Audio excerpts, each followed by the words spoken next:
ಶತ್ರುಗಳ ಸಂಹಾರಕ್ಕಾಗಿ ತಮಿಳುನಾಡಿನಲ್ಲಿ ಪ್ರತ್ಯಂಗರ ಯಾಗವನ್ನ ಮಾಡಿದ್ರು ಡಿಸಿಎಂ ಡಿಕೆ ಶಿವಕುಮಾರ್.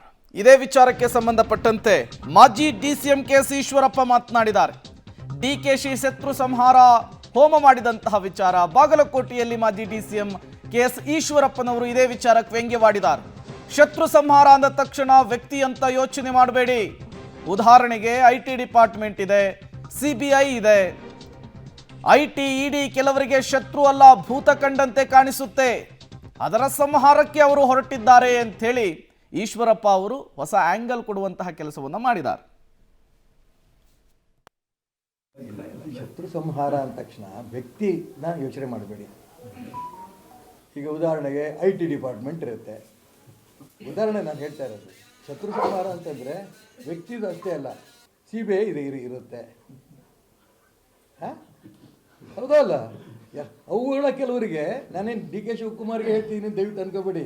ಆ ಸಿಬಿಐ ಐಟಿ ಡಿಪಾರ್ಟ್ಮೆಂಟು ಅಂತ ಇದ್ದಾಗೇ ಅವ್ರಿಗೆ ಇಡಿ ಅಲ್ಲ, ಬರೀ ಶತ್ರು ಅಲ್ಲ, ಭೂತ ಕಂಡಂಗೆ ಕಟ್ಟಾರೆ ಅವ್ರಿಗೆ. ಅದ್ರ ಸಂಹಾರ ಅಂತ ಹೊರಟಿದ್ದಾರೆ ಅವರು.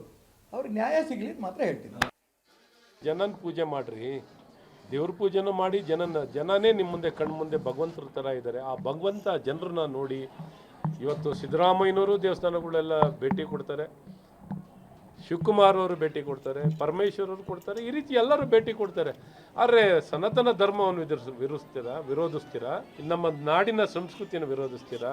ಆದರೆ ನಿಮ್ಮ ಸ್ವಾರ್ಥಕ್ಕೆ ಬಂದಾಗ ಮಾತ್ರ ದೇವ್ರುಗಳು ನೆನಪಾಗ್ತಾರೆ. ಸಿದ್ದರಾಮಯ್ಯನವ್ರಿಗೂ ನೆನಪಾಗ್ತಾರೆ, ಶಿವಕುಮಾರ್ ಅವ್ರಿಗಂತೂ ತುಂಬ ನೆನಪಾಗ್ತದೆ, ಪರಮೇಶ್ವರ್ ಅವ್ರಿಗೂ ತುಂಬ ನೆನಪಾಗುತ್ತೆ.